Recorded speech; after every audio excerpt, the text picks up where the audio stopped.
23,000 students, a $101 million budget gap, and a state funding formula that treats Yonkers like it's in the Catskills. The state budget deadline is tomorrow. This is the Westchester Brief. I'm Jim. Let's get into it.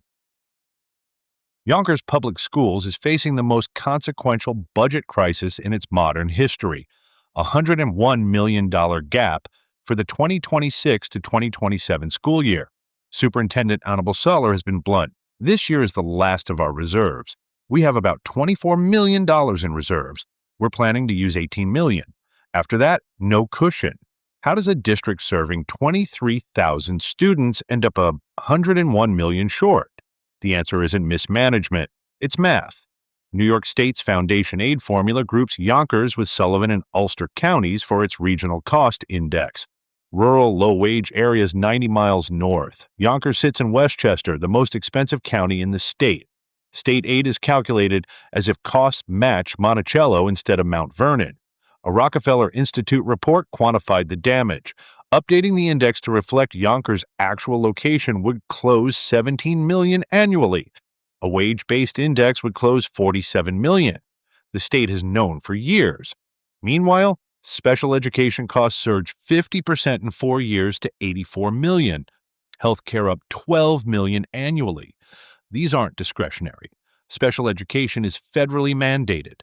Mayor Mike Spano's argument to Albany was direct. Yonkers contributes $298 million annually to its schools, more than Buffalo, Rochester, and Syracuse combined. The city broke the tax cap. The problem isn't local effort, it's state equity.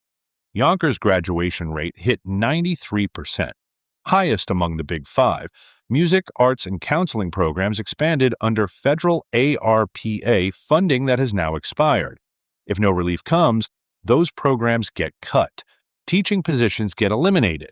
Governor Hochul's budget offers a 1% minimum increase, no cost index fix. The Senate bumps foundation aid by $285 million. The Assembly goes further at $1.4 billion. Neither directly fixes the grouping trap defining Yonkers' disadvantage. The budget is constitutionally due April 1st. Yonkers can't wait. Layoff notices go out in weeks if nothing changes. That's the deep dive. Here's what else is happening in Westchester. The Cesar Chavez School in Yonkers, the first in New York, named for the labor leader when it opened in 2018, may be renamed. A New York Times investigation surfaced sexual abuse allegations against Chavez. Superintendent Soler said all signs lead to the district having to do something significant. LAUSD voted unanimously to rename 2 Chavez campuses by fall. Pleasantville goes back to voters May 19th with a $17.5 million bond referendum. Voters rejected a $15 million version in December 2024. This time, it's split into 2 propositions covering athletics, STEAM, and security. Westchester Joint Waterworks broke ground on the Rye Lake water filtration plant. $172 million, 30 million gallon per day capacity, serving 120,000 people. Operational deadline, July 2029.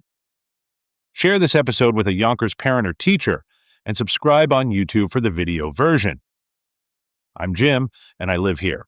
I'll see you tomorrow.